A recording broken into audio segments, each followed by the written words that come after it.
Have you ever felt your heart beating under the weight of an invisible burden? As if a whole wave of emotions that you should be feeling and experiencing suddenly flooded you without warning and left you no room to breathe.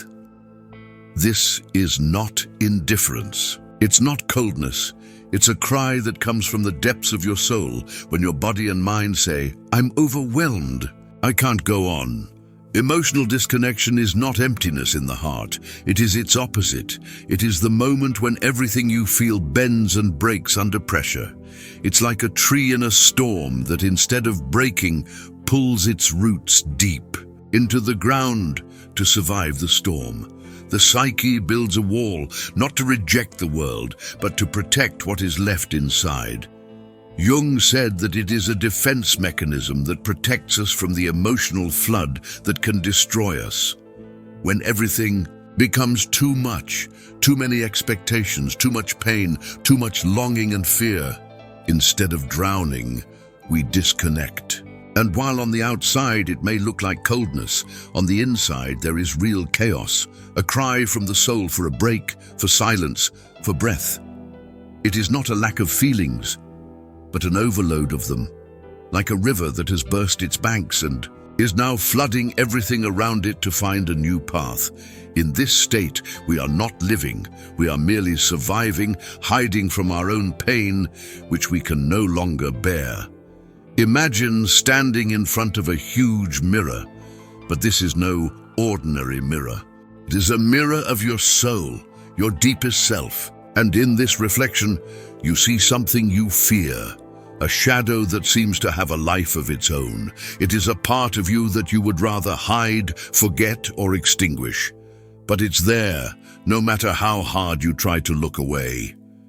Carl Jung, the great explorer of the human spirit, said that emotional detachment is not really an escape from the people around us. It is primarily an escape from what we have within ourselves, from our own shadow, from the part that is difficult to accept, that arouses shame, fear, anger, disappointment, and loneliness in us. The shadow is not just a metaphor. It is a real, psychological part of ourselves that we usually hide from the world and from ourselves. It is our dark emotions, forgotten traumas, uncomfortable truths, and wounded fragments of our personality. When the shadow begins to overwhelm us, when it becomes too strong and difficult to bear, the psyche withdraws. Not from the world, but from itself. We disconnect from people not because we don't love them, but because we are afraid to look in the mirror they hold up to us. Because their eyes reflect not only our face, but also the entire shadow that causes us fear. It is better to disappear, to move away, to close the door. It is better to stop feeling, because these feelings are too painful to bear. That is why we so often talk about walls between us and others. However, these walls are not built against the world, but against our own emotions, which seem too dangerous to allow them to exist. Jung called this the process of projection. When we project our own shadow onto others, seeing in them what we do not want to see in ourselves, then we cut ourselves off from the world, because the world becomes a reflection of our deepest fears and disappointments.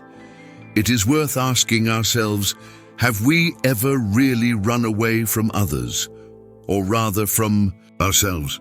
Isn't what we call emotional detachment rather a desperate attempt to protect ourselves from our own inner turmoil? The shadow does not disappear when we move away from it. It lives on within us, waiting for the moment to emerge. And the longer we ignore it, the stronger it becomes, fed by silence and denial. It is like a fire that does not burn immediately, but smolders under the ashes, ready to erupt at the least expected moment. And yet Jung believed that this shadow could be tamed. That true healing begins when we stop running away and start looking in the mirror with courage and compassion, not to condemn ourselves, but to understand and love the part of ourselves that we have hidden until now. It is not an easy path. Disconnecting from our own shadow requires strength that we often lack. It requires looking at pain, shame, and fear without running away and without closing ourselves off. It is a slow, painful, and lonely process, but it is also the only way to truly feel ourselves and others, because when we stop running away from our shadow, the separation begins to dissolve. The walls come down and we can return to life with the full spectrum of emotions, not just the bright ones, but also the dark ones. Because only then are we truly free, when we know and accept our whole inner self, not just the pleasant and easy parts. Disconnection from our own shadow is therefore a trap we fall into in order to survive, but which at the same time keeps us stuck in place. Jung teaches us that escape does not bring freedom, only temporary relief. True freedom begins where escape ends, in meeting ourselves fully and without anesthesia. Sometimes our body speaks louder than 1,000 words. It speaks when words fail, when the mind cannot express what the soul cries out in helplessness. When the heart becomes a burden too heavy to bear, the body withdraws, takes a step back as if to say, "Enough is enough. I can't go on." What happens in the emotional sphere is reflected in the body like an echo of deep pain. Fatigue that does not disappear after a night's rest. Insomnia that weighs like a shadow creeping out of the darkness. Flattened facial expressions, where every gesture and smile becomes a mask, a facade behind which we hide our true turmoil. The distance in touch that was once tenderness and closeness is now a protective wall to prevent further hurt. When emotional detachment reaches the body, it becomes almost tangible. It is not only a mental process of withdrawal, but also a physical reaction to pain and stress overload. The body, which has been carrying the weight of unresolved emotions for a long time, at some point says stop. It is a language that we often ignore, but which is extremely real and authentic. Imagine a river that has been flowing rapidly for years, constantly carrying a huge load. At some point, the water begins to slow down, the current recedes, and the river comes to a standstill. In the same way, the body stops, withdraws, so as not to drown in a flood of emotions. It is the last line of defense that says, "I will not let myself be flooded anymore." This retreating body language manifests itself in many ways, sometimes as chronic fatigue with no obvious cause, other times as muscle pain, tension, or digestive problems. It is a silent cry for help that we often do not hear because we are busy suppressing our own pain. Insomnia becomes a hated companion of the night because in the silence of the mind, thoughts, fears, and despair explode. The face becomes a mask of learned indifference whose task is to protect against the questions of others. Touch, once full of tenderness, now arouses anxiety because every contact carries the risk of hurt. Emotional detachment is reflected not only in the psyche, but in the entire body, which can no longer bear the weight of unfulfilled needs and unresolved traumas. The body is like a messenger bringing a message we do not want to hear. Stop, feel, heal. Carl Jung pointed out that the body and soul are inseparable. When the soul suffers, the body suffers with it. When we disconnect emotionally, it is not only the mind that suffers, but our entire being. Every cell cries out for healing, for a return to harmony. This signal cannot be ignored. It is a cry to stop and hear what the body is trying to tell us.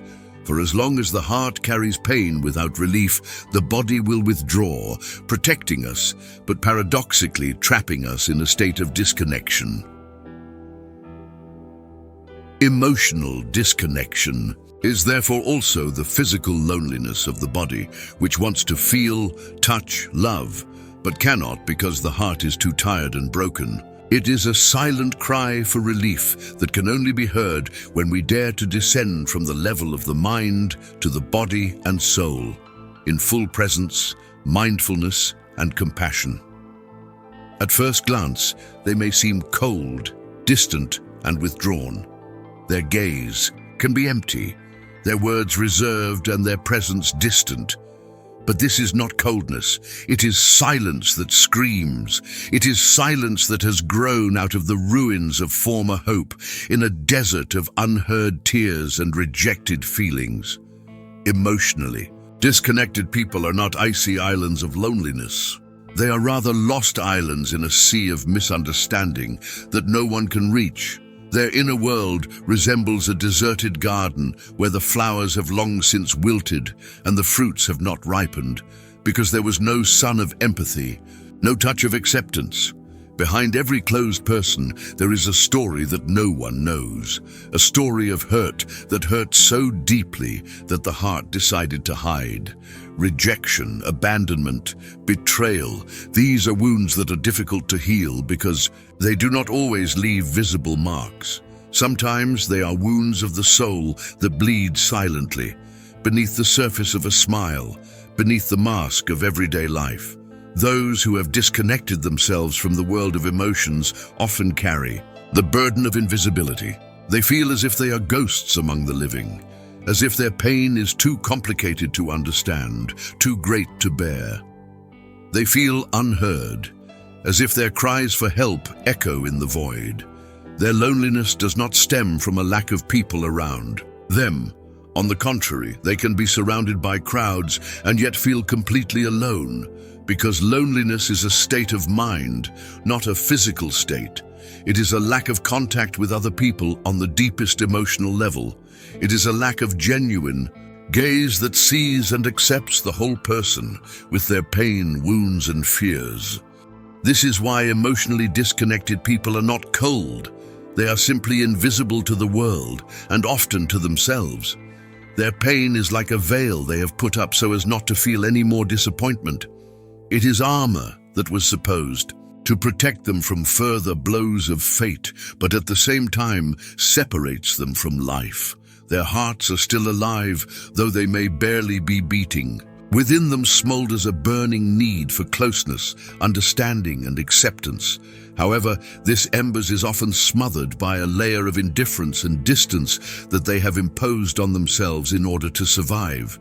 This defense, although effective, keeps their true selves hidden, unseen and unheard. How often do we think that someone is cold because they don't show their feelings? Meanwhile, what is really going on is a deep wound that prevents them from feeling.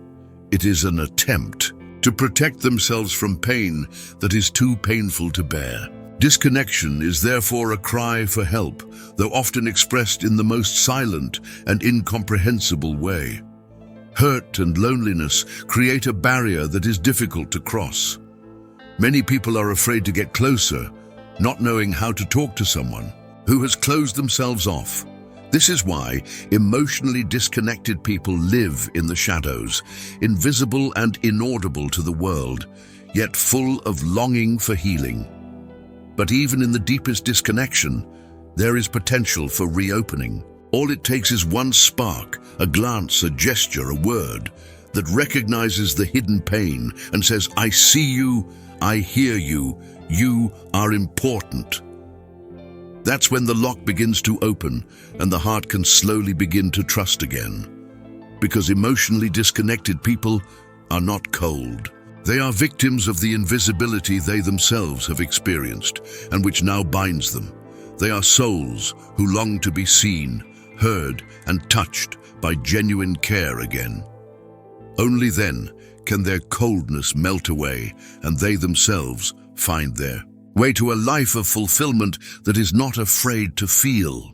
Deep within our being, empathy is not just the ability to understand someone else's feelings. It is a living bridge between souls, a pulsating thread that connects hearts, allowing for true contact. When we cut ourselves off from each other, from our own emotions, that thread breaks, and the world suddenly becomes empty, alien, and cold. You cannot feel others if you cannot feel yourself. It is like trying to touch light when you are immersed in darkness. Disconnecting from your emotions is a silence that breeds emptiness, and emptiness has no power to penetrate other hearts. Empathy requires openness, but disconnection is like a trap door that closes the door to your inner self. Imagine that your soul is a lake. When you are in touch with yourself, your emotions are water that can flow, connect with other lakes, giving life, reflecting light, creating harmony. But when you close yourself off, the lake freezes under the ice of disconnection. This surface does not let light through, does not reflect heat. It is cold, dead, lifeless. Emotional disconnection creates invisible barriers that separate us from the world and from people. It is not just a matter of relationships with others, but of fundamental contact with our own soul. When emotions are blocked, suppressed, or ignored, contact with your own self becomes impossible. Without this connection, it is difficult to expect to be able to enter into an authentic relationship with another person. When you feel absent from yourself, your senses become dull. Not just the senses of the body, but the sense of the heart, which perceives pain, joy, fear, and love. When this sense is turned off, how can you recognize emotions in others? How can you respond to their needs and pain? Empathy is then not a natural response, but a distant ideal. Depth psychology teaches us that emotional disconnection is often a response to pain that we cannot bear. It is a defense mechanism that protects us from being torn apart, but at the same time binds us in loneliness. When the soul cuts itself off from its feelings, it also closes the door to others, because without love for oneself, love for others is impossible. In relationships, disconnection manifests itself as distance, coldness, and lack of understanding. A disconnected person may seem indifferent, uninterested, or even alien. It is not a lack of desire, but a lack of ability. Sometimes, simply being in contact with other people's emotions causes anxiety or discomfort, because it reminds us of our own lack of contact with ourselves. When you stop feeling, the world loses its color. People become shadows, sounds fade away, and touch no longer brings comfort. In this state, empathy is dormant, not because we want to be indifferent, but because our ability to feel has been blocked. Disconnection kills not only empathy in interpersonal relationships, but also inner empathy towards ourselves. It is a denial of our own worth, ignoring our needs and neglecting our own suffering. Without empathy for ourselves, we cannot form authentic bonds with others, because every contact requires first meeting ourselves. We can learn communication, techniques, and gain knowledge about emotions. But if we do not reach our own depths, if we do not restore our connection with ourselves, everything will remain superficial. Authentic empathy arises from presence and awareness, and emotional disconnection is its opposite. In a world that often requires us to function without showing weakness, it is easy to lose ourselves. But true strength is not about closing ourselves off, but about opening ourselves up to our emotions, even the painful, difficult, and frightening ones. Only then can we truly feel ourselves and others.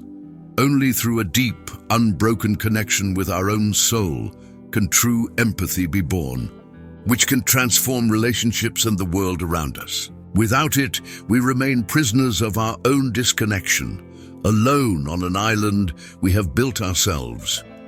We live in a world that celebrates emotional detachment as a virtue, as a sign of maturity, professionalism, and strength. Be strong, don't show weakness. Be productive, keep your emotions in check. These are the mantras of modern civilization that shape our psyche into a rhythm of cutting ourselves off from one another. Let's take a closer look at this. Society, work culture, and even interpersonal relationships increasingly force us to play the role of tough, unbreakable people who have no time for weaknesses, emotional turmoil, or moments of vulnerability. Disconnection becomes synonymous with professionalism. A boss who does not show emotion is seen as a competent leader. An employee who does not succumb to emotions is considered effective and reliable. But is this really strength? Carl Jung warned that what appears to be strength is often the greatest weakness. Mental detachment from one's feelings and inner self is a form of division that leads to emptiness and alienation. Strength that relies on suppression, repression, and closure is like a house built on sand. It will not withstand a storm. When society rewards us for disconnection, it reinforces defense mechanisms that are actually traps. Beneath the mask of a strong person lies a broken, tired person, sometimes completely invisible to themselves.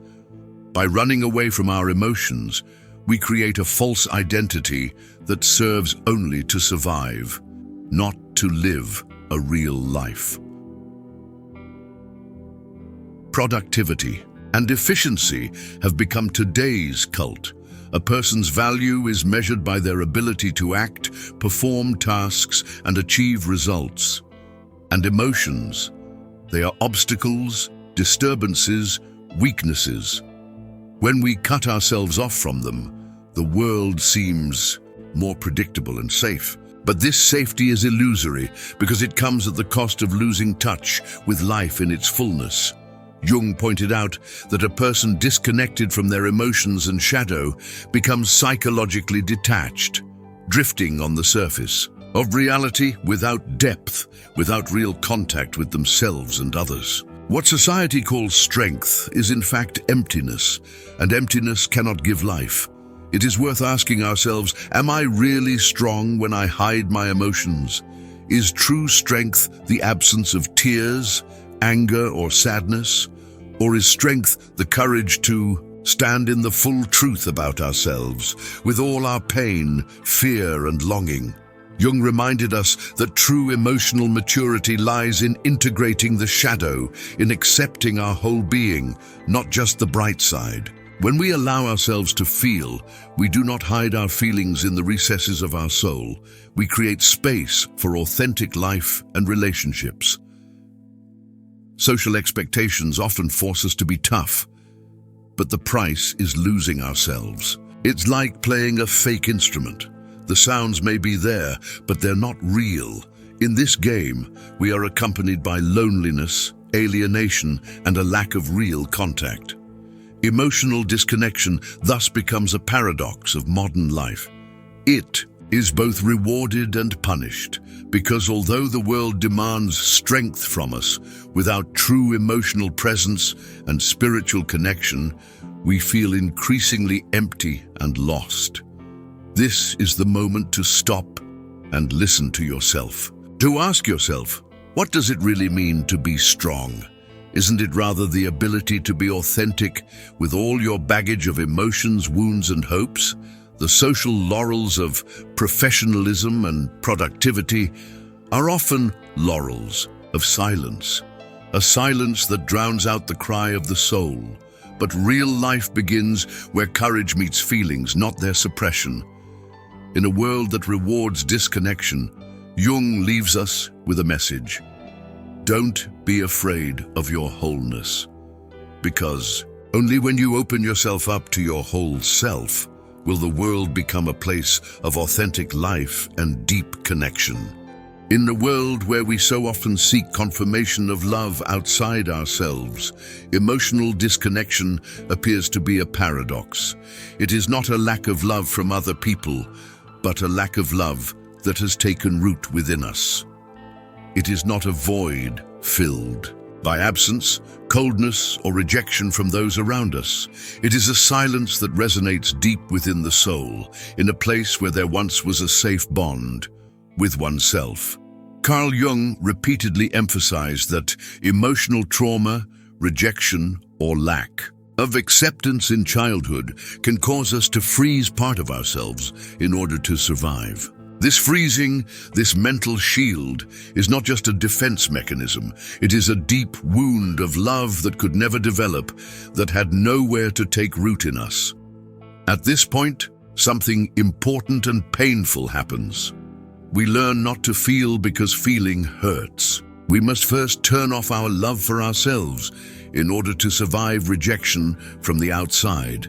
It's like covering our hearts with a blanket of indifference so we don't feel the coldness of the world. This creates a void that appears as coldness towards others, but is actually coldness towards ourselves. It is worth considering how this looks in everyday life. How often do we mask our lack of self-love with aggression, distance, or even perfectionism? It is a cry from the soul, which is looking for warmth, but cannot accept it because it has learned to be invisible to itself. In this way, emotional detachment is self-harm, cutting off our own roots that could sustain us. The fact that others do not show us love is not the cause of our detachment. It is an effect that builds on a previous lack of connection with ourselves. Without a foundation of self-love, every relationship with another person becomes a game of appearances, an attempt to patch up an inner emptiness. But no external source can fill this void unless we begin to heal it from within. Metaphorically, this can be illustrated as a flower that has never learned to drink its own dew. It looks for water elsewhere, in other people, in praise, in relationships, but it cannot draw life from within itself. This loneliness in a crowd, this disconnection from our own ability to love ourselves, makes us fragile and vulnerable to hurt. Emotional disconnection is like a layer of ice on the lake of the soul. On the surface, everything seems calm and still, but underneath, the water is teeming with life, full of hidden currents and deep longings. However, without the courage to melt the ice, we cannot let the light of warmth in. We cannot experience true love, first for ourselves and then for others. Jung pointed out that the key to healing this inner emptiness is to return to our original connection with ourselves, to acknowledge our pain, accept our confusion, and forgive ourselves for the moments when we had to shut ourselves off in order to survive. This is not an easy path, because it requires confronting our deepest wounds, but it is the only path to true love, which warms the heart and opens us up to the world. Feeling love for oneself is not narcissistic selfishness, but the foundation of emotional and spiritual health. Once we build this relationship with ourselves, we will stop escaping into disconnection. Instead, authentic bonds will begin to form based on truth and deep understanding. Emotional disconnection is therefore not a lack of love on the outside, but a cry for love that should come from within. It is a silent scream that demands healing, a return to one's own heart, to be able to love and be loved again, without fear, without a mask, with full awareness of one's human fragility and strength. Imagine that your emotions are an ocean, unpredictable, deep, full of both storms and calm bays. When you disconnect emotionally, it is as if you are drifting on the surface, away from your own depths, because you are afraid to dive into what is real and painful.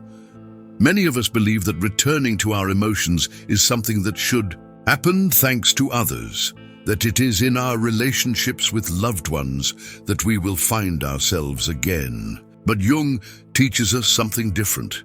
It is the courage to face ourselves that is the first step towards true healing. When we disconnect emotionally, we close ourselves off, unwilling to feel anything so as not to experience another disappointment or pain. Emotions that were once full of life turn into a burden that we try to avoid.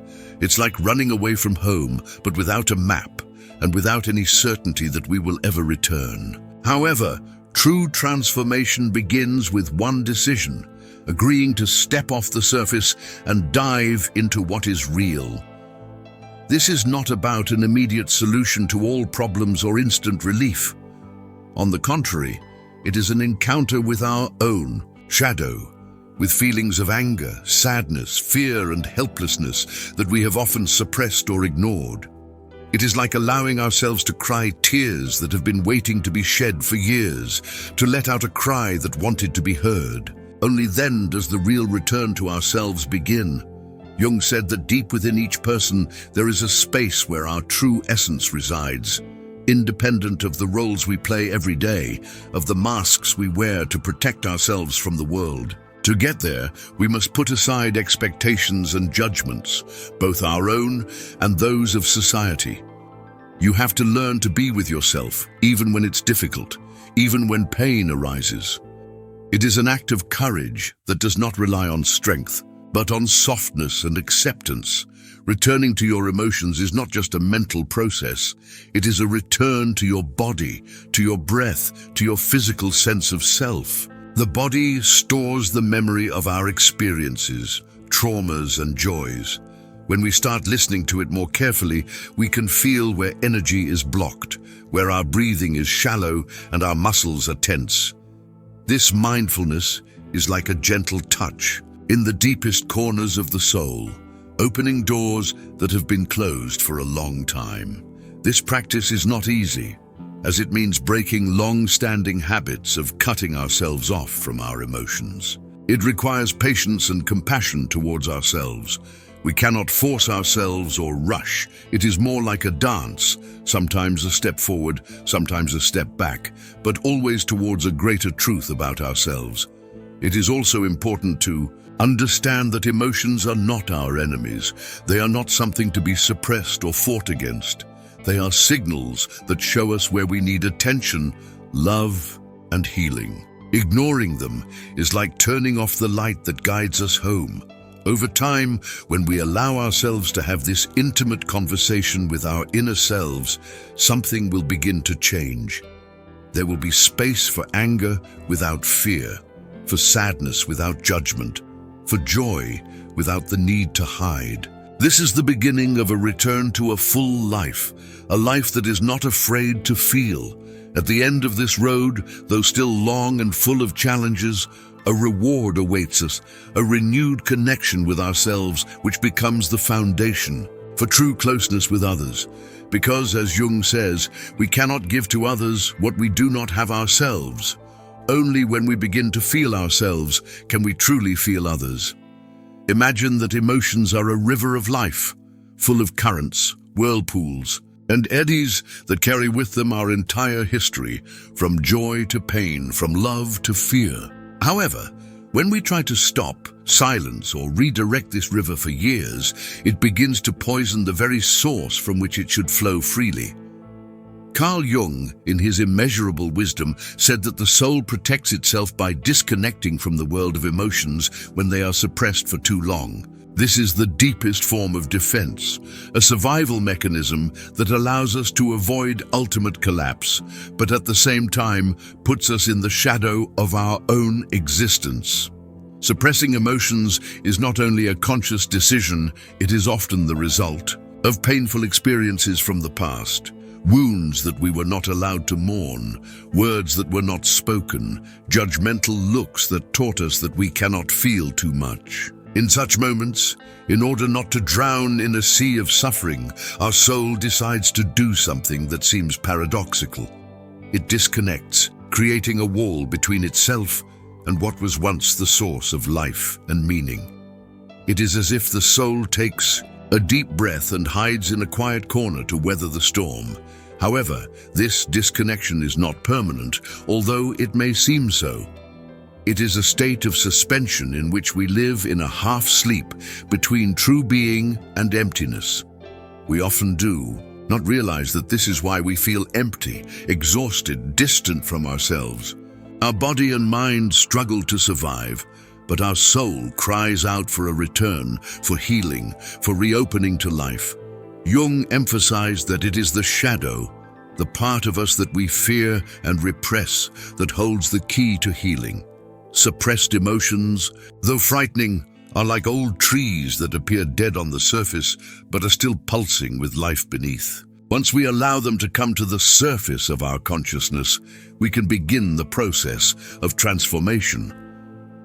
For many years, we have lived in a culture that teaches us to ignore our emotions, especially the difficult ones. It tells us that we should be strong, independent, and in control. But Jung reminds us that such strength is illusory.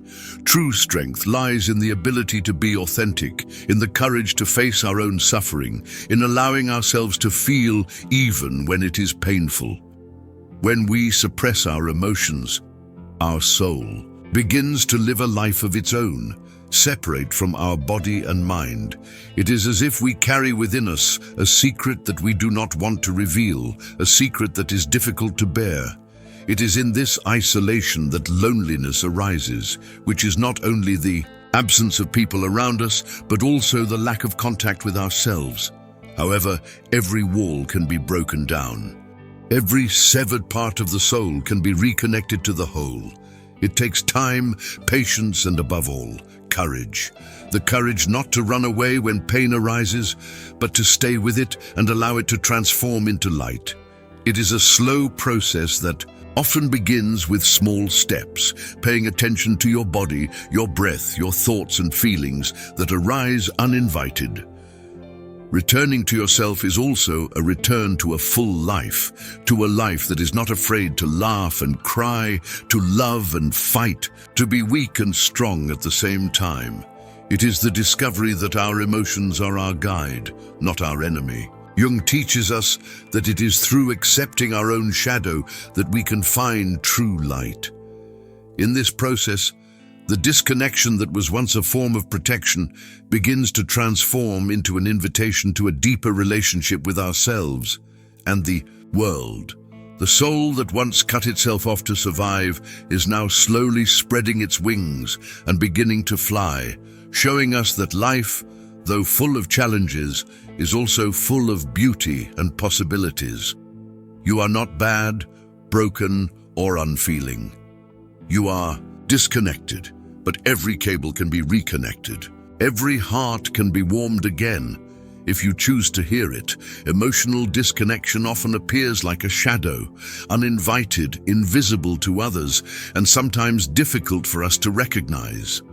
However, its presence is a clear sign that something within us is calling for attention, for care, for a return to what was once lost or hidden. It is not the end of life, but a turning point that opens the door to profound transformation and healing. In a world full of rush and superficial contacts, it is easy to lose oneself. It is easy to lose oneself in the role we play. For others, in social expectations, or in our own internal critics. Emotional detachment is often the soul's response to this chaos, a defensive gesture, an attempt to preserve what remains of peace in a storm of internal contradictions. It is the moment when we stop listening to ourselves, but this moment does not have to last forever. Jung, as a man who spent his entire life exploring the depths of the human psyche, reminds us that each of us has the potential for rebirth. Potential that is rooted in authentic contact with ourselves. Emotional disconnection is like a stop on the road. It can be painful, it can cause feelings of loss, but it is also an invitation to stop, breathe, and look deep inside ourselves. This return to oneself begins with small gestures, a moment of silence, mindfulness, allowing oneself to feel even what seems difficult and undesirable. It is discovering that your heart, though it may have been frozen for years, is still beating and waiting to feel again. It is a reminder that we do not have to be perfect to deserve love. The most important love is the love we give ourselves. You are not alone on this journey. Deep within yourself, you have the support of your entire inner world, your archetypes, waiting to guide you like lights in the darkness. All those who choose to live authentically, a life full of truth, even if it is sometimes painful, go through suffering and disconnection. It is important to understand that emotional disconnection is not a sentence. It is an alarm signal that calls for action, for reconnecting with yourself and others. It is a moment when you can begin to repair the cracks within yourself, giving yourself space to heal and grow. This process requires patience because a heart that has been closed for a long time will not open wide overnight. It requires gentleness, understanding, and courage, the courage to see yourself as you really are, without masks and escape routes. It is a challenge that carries enormous transformative power. Disconnection is not a failure, but part of the journey. It is like a winter sleep from which we finally wake up when spring comes. Then new energy, new light, and a new capacity for love emerge. Above all, love for oneself. Decide to hear your heart. Let it speak, even if its voice is quiet and uncertain at first. Every cable can be reconnected. Every heart can be warmed. If you let it, your soul does not want to be lonely or disconnected. It wants to live fully. It wants to love and be loved. And now is the time to begin this return. A return to yourself, to life, to true closeness.